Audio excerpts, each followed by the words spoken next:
Good morning dear student. I am Rajesh Patel from little flower academy. उपस्थित हूँ आज आपके चैप्टर फर्स्ट का पहला वीडियो लेकर फूड प्रोडक्शन के बारे में हम आपको आज विशेष जानकारी प्रदान करेंगे। जानते हैं बच्चों कि हमें जीने के लिए भोजन बहुत ज़रूरी है ना। तो ये जो फूड है आखिर आता कहाँ से है? फूड जो है वह क्रॉप से आता है ना। क्रॉप का प्रोडक्शन करते हैं, उस प्रोडक्शन के तहत ये हम क्या करते हैं, फूड को प्राप्त करते हैं। और ये क्रॉप का जो ग्रोइंग करना है ना, वह क्रॉप का the practice of growing crop, the practice of growing crop is called agriculture,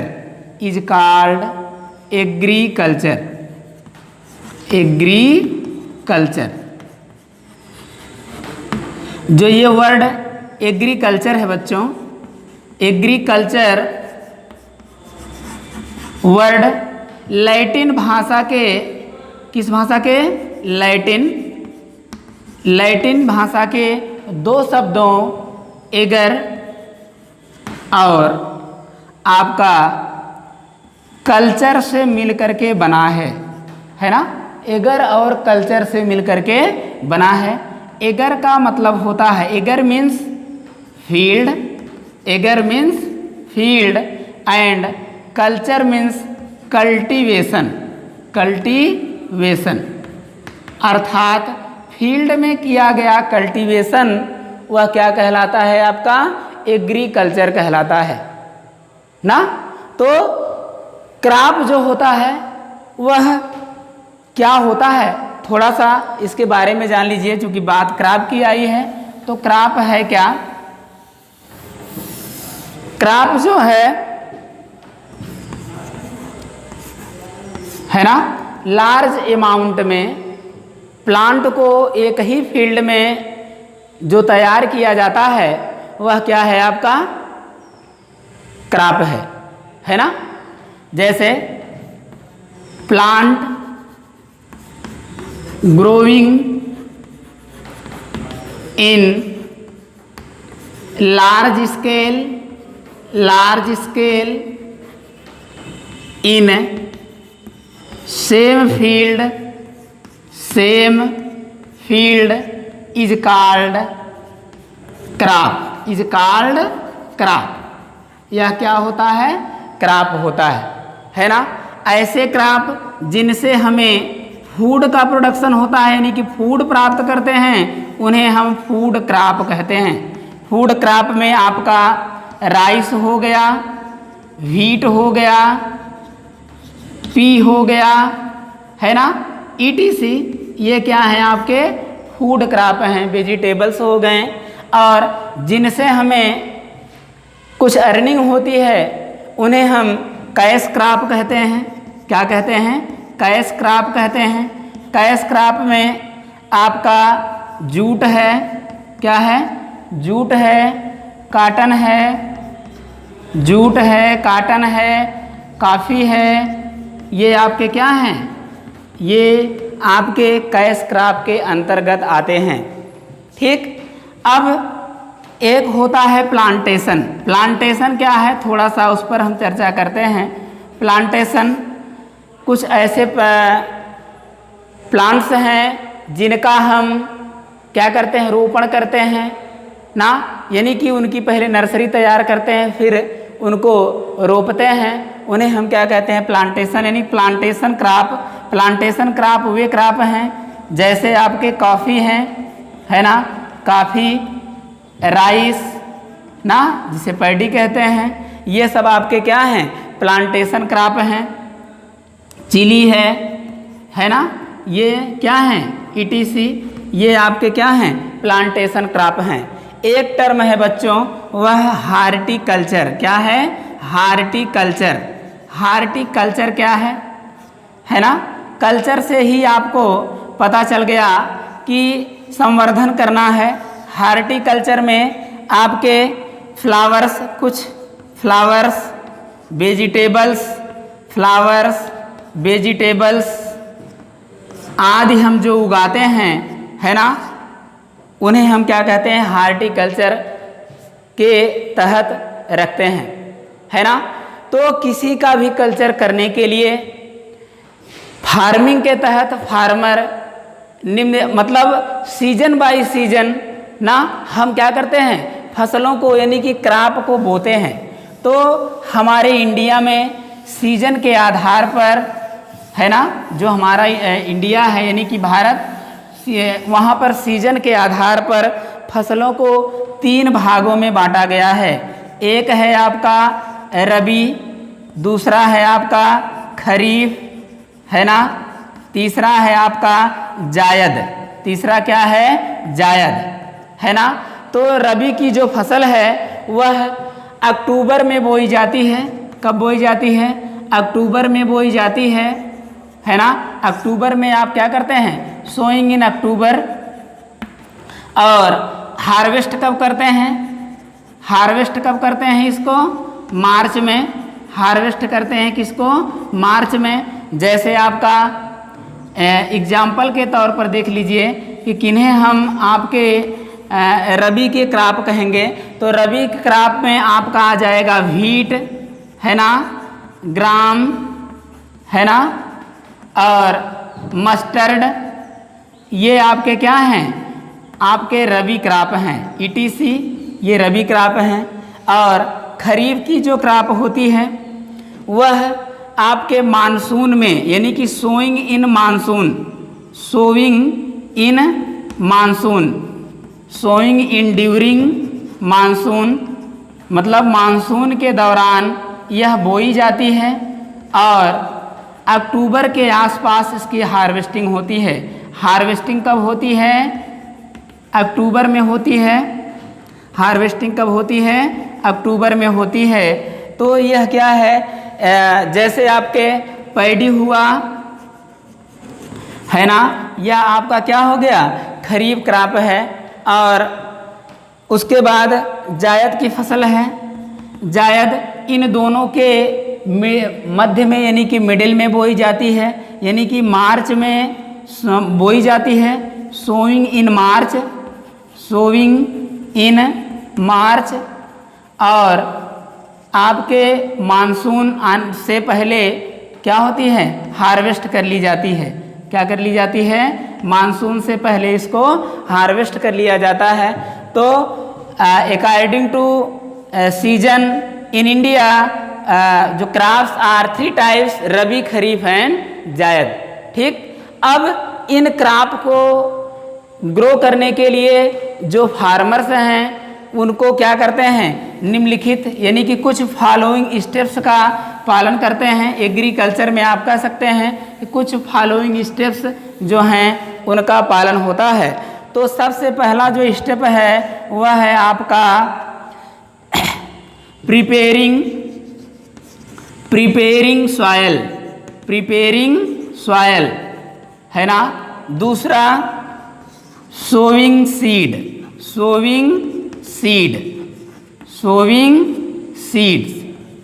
तीसरा इम्प्रूव सॉयल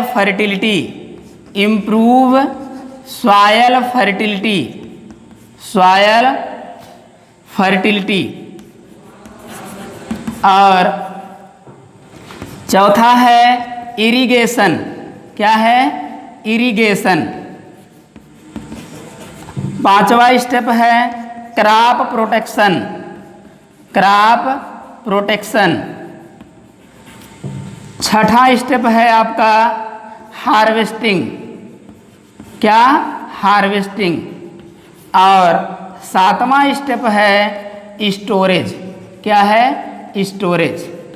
ठीक, तो ये आपके कुछ स्टेप्स हैं जो एग्रीकल्चर में बहुत मायने रखते हैं। तो सबसे पहले हम क्या करते हैं कि प्रिपेयरिंग ऑफ सॉइल की बात करते हैं। तो नंबर 1 प्रिपेयरिंग ऑफ सॉइल। है ना। तो प्रिपेयरिंग ऑफ सॉइल के नाम से ही आपको स्पष्ट है कि मिट्टी को क्या करना है, उपजाऊ यानी कि फर्टाइल मिट्टी लेनी है। तो प्रिपेयर सबसे पहले हम क्या करते हैं, प्रिपेयरिंग सॉइल का पहला स्टेप है प्लाविंग करते हैं, यानी कि उसकी जुताई करते हैं, है ना।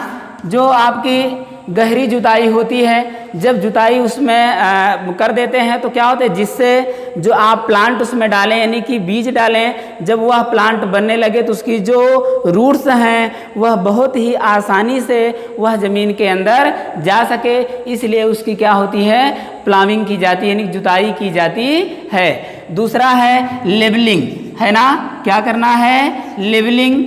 लेवलिंग में लेबल करना है। प्लाविंग के बाद मिट्टी के बड़े बड़े कण क्या होते हैं, निकल आते हैं। उन जो आपके लार्जेस्ट सॉइल पार्टिकल को स्मॉल सॉइल पार्टिकल में बदलना है, तो उसको हम क्या करते हैं, लेबलिंग करते हैं। अब एक है मैन्युफैक्चरिंग। क्या करना है, मैन्युफैक्चरिंग, है ना। मैन्युफैक्चर डालना है ना। इसमें आपको करना है कि जो आपके फर्टिलाइजर्स हैं, मैन्योर्स हैं, सीड सोइंग के पहले आप उसको क्या करते हैं, डालते हैं। ठीक, किसी भी प्लांट को ग्रो करने के लिए आप कह सकते हैं, क्रॉप को ग्रो करने के लिए कुछ इसेंशियल चीज़ों की आवश्यकता होती है। जैसे आपका वाटर है, वाटर हो गया, वाटर, है ना, और टेम्परेचर, है ना। टेम्परेचर से तात्पर्य लाइट से, समुचित लाइट होना चाहिए, वाटर टेम्परेचर होना चाहिए जो, और मॉइस्चर होना चाहिए। तो किसी भी, और न्यूट्रिएंट्स होने चाहिए। क्या होने चाहिए, न्यूट्रिएंट्स होने चाहिए, जिससे प्लांट क्या करे, उसे बहुत ही समुचित विकास हो सके उसका। आप कह सकते हैं कि इन सब चीज़ों के कारण ही एक प्लांट आसानी से पौधा बन सकता है। तो ये रहा पहला स्टेप, प्रिपेयरिंग ऑफ सॉइल। अब हम चलते हैं आपके दूसरे स्टेप, सोविंग सीड पर। किस पर चलते हैं, सोविंग सीड पर। तो बच्चों आपने क्या किया, मिट्टी तैयार हो गई, अब उसमें आपको बीज बोना है। तो दूसरा स्टेप है आपका क्या, sowing seed. Sowing seed, sowing seeds, है ना। तो आप जब सॉइल प्रिपेयर हो गई तो उसमें आप क्या करेंगे, उचित मात्रा में हेल्दी, कैसा बीज लेंगे, हेल्दी होगा, है ना, डिजीज फ्री होगा, है ना, हेल्दी होगा और डिजीज फ्री होगा। ऐसे बीज लें जिनमें क्या हो, कोई भी डिजीज नहीं होना चाहिए, और एक प्रॉपर अमाउंट में, जितनी अमाउंट सीड्स की चाहिए उतना सीड्स क्या करना चाहिए, डालना चाहिए। और सीड्स को सॉइल में डालने से पहले आपको क्या करना है, उसे हर फंगीसाइड द्वारा क्या करना है, उसे कल्चर कर लेना है फंगीसाइड द्वारा। फंगीसाइड क्या है, वह ऐसा केमिकल है जो क्या करता है, फंगस डिजीज को समाप्त करता है। ठीक, तो ये उचित मात्रा में आपके सीड्स क्या होंगे, हो जाएंगे, पड़ने चाहिए। और सीड जो आपका, हम क्या करते हैं, जो आपकी बुआई करते हैं, तो बुआई के लिए हम हैंड से बुआई करते हैं। तो हैंड से जो बुआई करते हैं उसे हम ब्रॉड कास्टिंग कहते हैं। क्या कहते हैं, ब्रॉड कास्टिंग कहते हैं। ब्रॉड कास्टिंग मेथड है जो हम हाथ से बुआई करते हैं। लेकिन सबसे अच्छी जो बुआई होती है, यानी कि सीड्स का, सोइंग सीड्स का जो सबसे अच्छा मेथड है, वह आपका सीड ड्रिल द्वारा, किसके द्वारा, सीड ड्रिल द्वारा हम क्या करते हैं, सीड ड्रिल से जो बुआई की जाती है वह क्या होती है, अच्छी होती है। उसमें उचित मात्रा में जो बीज यानी कि सीड्स के बीज में गैप होना चाहिए, उतने गैप के आधार पर, उतने गैप के अकॉर्डिंग ही उसमें बीज पड़ते हैं। लेकिन हाथ से किए हुए बुआई में वह क्या होता है, उतने प्रॉपर जो उसके पास जगह नहीं मिल पाती, स्पेस नहीं हो पाता, और जितना उसको इसेंशियल स्पेस चाहिए उतना मिल नहीं पाता है। ठीक है, तो ट्रांसप्लांटेशन के माध्यम से कुछ ऐसे पौधे हैं जो ट्रांसप्लांटेशन, है ना, ट्रांसप्लांटेशन मेथड द्वारा ट्रांसप्लांटेशन मेथड द्वारा हम उनकी क्या करते हैं, बुआई करते हैं। तो ट्रांसप्लांटेशन मेथड द्वारा जो आपकी बुआई की जाती है राइस यानी कि पैडी, है ना, तो राइस की बुआई हो गया, आपके वेजिटेबल्स हो गए, है ना, क्या हो गया, वेजिटेबल्स, इनकी आदि जो क्या है ऐसे जो क्रॉप्स हैं इनका ट्रांसप्लांटेशन किया जाता है। ट्रांसप्लांटेशन से तात्पर्य है कि पहले उनके सीड को नर्सरी यानी कि अलग से नर्सरी में उसको क्या किया जाता है, बोया जाता है, फिर कुछ दिन बाद उसको उखाड़ करके दूसरे जगह पर लगाया जाता है। अब सीड की बुआई हो गई, है ना। अब ऐसा तो है नहीं कि किसी जगह पर सीड को बो दिया जाए, उसके लिए आपको क्या होना चाहिए, जो आपकी सॉइल होनी चाहिए वह फर्टाइल होनी चाहिए, यानी कि न्यूट्रिएंट्स युक्त होनी चाहिए, जो आपके प्रॉपर अमाउंट में उस प्लांट को न्यूट्रिएंट्स दे सके। तो हम तीसरे स्टेप पर चलते हैं बच्चों, इम्प्रूव सॉइल फर्टिलिटी, है ना। कैसे हम सॉइल फर्टिलिटी को बढ़ाएं, क्या करें, किस मेथड द्वारा सॉइल फर्टिलिटी को बढ़ाया जाए। Improve soil fertility, improve soil fertility, है ना, तीसरा स्टेप है आपका इम्प्रूव सॉइल फर्टिलिटी। तो सॉइल फर्टिलिटी में आपका क्या है, जैसे आप क्या करते हैं ईयर बाय ईयर, है ना, क्रॉप का जो है ग्रोइंग करते हैं, तो क्या होती है मिट्टी में जो उपस्थित न्यूट्रिएंट्स हैं वह क्या हो जाते हैं, वह कम होने लगते हैं, तो जिससे सॉइल की जो फर्टिलिटी है वह डिक्रीज हो जाती है ना। तो उस डिक्रीज सॉइल फर्टिलिटी को कैसे क्या करें, हम किस मेथड द्वारा उसको क्या करें, बढ़ाएं। तो इसके लिए मैन्यूर डालना है, क्या डालना है, मैन्यूर और फर्टिलाइजर्स, मैन्यूर और फर्टिलाइजर्स, है ना, फर्टिलाइजर्स, ठीक। तो मैन्यूर क्या है, यह हरी खाद है, फर्टिलाइजर्स आपकी जो केमिकल खाद है ना। जो आप यह मैन्यूर ऑर्गेनिक सब्सटेंस से बनी हुई खाद है और यह केमिकल से बनी हुई खाद है। जैसे आप घर में जो कीट होती है वह मैन्यूर है, समझ लीजिए वेजिटेबल्स या अन्य एक्स्ट्रा जो हमारे खेत में होते हैं उनका एक्स्ट्रा मटेरियल्स वह मैन्यूर है, और फर्टिलाइज़र जैसे यूरिया, DAP ये सब यूज करते हैं, हर्बिसाइड, पेस्टिसाइड ये आदि जो यूज किया जाता है यह आपके फर्टिलाइजर्स के अंतर्गत आते हैं। और जो आपका प्रचलन में मेथड है, जो आपका कह सकते हैं नेचुरल मेथड है, उसमें आपको क्या कर देना है, फील्ड को जो है फॉलो मतलब छोड़ देना है खाली, फॉलो फील्ड, है ना, फॉलो फील्ड, फॉलो फील्ड द्वारा हम क्या कर सकते हैं कि सॉइल की फर्टिलिटी को इम्प्रूव कर सकते हैं ना। एक सीजन बोने के बाद उसमें क्या किया जाए कि एक सीजन आप उसमें बीज बो दें, वह फसल तैयार होने के बाद एक सीजन छोड़ दिया जाए और उसमें कुछ ऑर्गेनिक मटेरियल डाल दिए जाएं जो माइक्रो ऑर्गेनिज्म इसको डिकम्पोज करके उसकी फर्टिलिटी को क्या कर दें, आसानी से इम्प्रूव कर दें। और दूसरा मेथड है क्रॉप रोटेशन, क्या है, crop rotation, crop rotation, crop rotation मतलब फसल चक्र, है ना।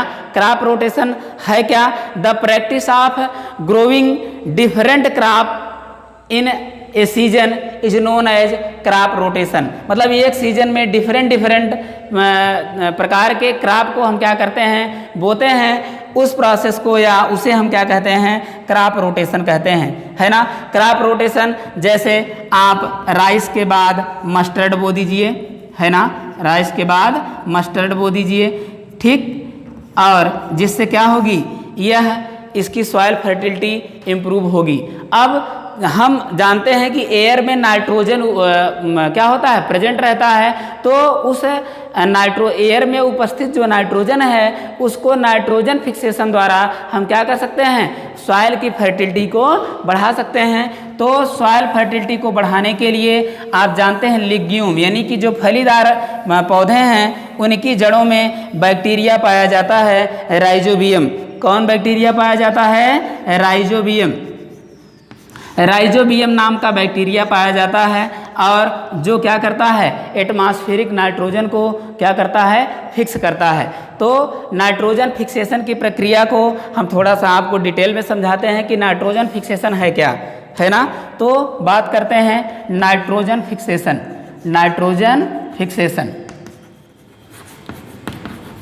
है ना। अब देखिए नाइट्रोजन फिक्सेशन में किस नाइट्रोजन को फिक्स करना है, nitrogen present in air, nitrogen present in air, nitrogen present in air, air में जो नाइट्रोजन प्रेजेंट है उसको क्या करना है, फिक्स करना है। अब देखिए ये है बदल जाता है आपका किसमें, नाइट्रोजन जो है वह मतलब micro organism, micro organism, micro organism द्वारा यह क्या होता है, नाइट्रेट्स में बदल जाता है। किस में बदल जाता है, नाइट्रेट्स में बदल जाता है। और जो नाइट्रेट्स फार्म में इस नाइट्रोजन को प्लांट्स और एनिमल मतलब प्लांट्स इसको ले सकते हैं, ठीक। और कुछ जो ये तो माइक्रो ऑर्गेनिज्म द्वारा जो एयर में प्रेजेंट है और यूवी लाइट यानी कि अल्ट्रा वायलेट रेडिएशन द्वारा, किसके द्वारा, ultraviolet radiation, ultraviolet radiation द्वारा भी यह क्या होता है, जो एटमॉस्फेयर में नाइट्रोजन प्रेजेंट है वह नाइट्रेट्स में क्या होता है, बदल जाता है ना। नाइट्रेट्स में क्या होता है, बदल जाता है। अब इसको क्या करते हैं, इस नाइट्रेट्स को लेते हैं प्लांट, इस नाइट्रेट्स फार्म मतलब नाइट्रेट्स फार्म में ही नाइट्रोजन को लेते हैं। तो ये ले लिए आपके प्लांट्स, जो प्लांट्स हैं अब ये डिकम्पोज होंगे, मरेंगे, है ना, डेड होंगे और इनका माइक्रो ऑर्गेनिज्म जो होगा डेड एंड डिकम्पोज, है ना, डिकम्पोज हो करके या फिर क्या करेंगे, सॉइल में नाइट्रेट्स के रूप में मिल जाएंगे। अब इन्हीं प्लांट को खाते हैं क्या, एनिमल, इन्हीं प्लांट को क्या खाते हैं, एनिमल। अब एनिमल भी क्या किए, इस नाइट्रेट्स फार्म को क्या किए, एनिमल लिए, जो ये प्लांट्स होते हैं नाइट्रेट्स में लेते हैं अपने प्रोटीन अमीनो अम्ल के उत्पादन में, तो इनको भी अमीनो अम्ल चाहिए होता है, प्रोटीन चाहिए होता है, तो इस फार्म में ये भी यहाँ से लेते हैं और फिर ये क्या होते हैं, डेड होते हैं, है ना, डेड होते हैं। और इनके एक्स्ट्रा मटेरियल जो हैं, है ना, एक्सक्रीट्स जो होते हैं, है ना, एक्सक्रीट मटेरियल जो हैं यह क्या करते हैं, वह पृथ्वी पर यानी कि ज़मीन में छोड़ते हैं, तो वह नाइट्रेट्स के रूप में डिकम्पोज होकर के सॉइल में मिल जाते हैं। और ये नाइट्रेट्स डायरेक्ट जो है ना एयर में जाते हैं, कौन, ये जो माइक्रो ऑर्गेनिज्म हैं ये इसको क्या करते हैं, माइक्रो ऑर्गेनिज्म यह इसको क्या करते हैं, माइक्रो ऑर्गेनिज्म इसको डिकम्पोज करते हैं और इसके नाइट्रोजिनस कंपाउंड में क्या करते हैं, बदल देते हैं, नाइट्रोजिनस कंपाउंड में बदल देते हैं। तो यह रहा आपके नाइट्रोजन फिक्सेशन का यह पार्ट, है ना, कि कैसे नाइट्रोजन जो एयर में नाइट्रोजन प्रेजेंट है, चूँकि डायरेक्टली फार्म में नाइट्रोजन को नहीं ले सकते, नाइट्रेट्स फार्म में लेना है, तो इस स्टेप को आप क्या करिएगा, लर्न करिएगा, ठीक। अगला जो आपका स्टेप है वह ग्रोइंग क्रॉप में, ठीक, वह आपका क्या है, वह इरिगेशन है। तो आज के वीडियो में हम यहीं तक चर्चा करते हैं, यहीं तक आपकी जानकारी देते हैं। अगले वीडियो में, है ना, अगले वीडियो में आपको हम क्या करेंगे, इरिगेशन और जो बाकी के स्टेप्स हैं उनके बारे में डिटेल जानकारी प्रदान करेंगे। That's all, thank you.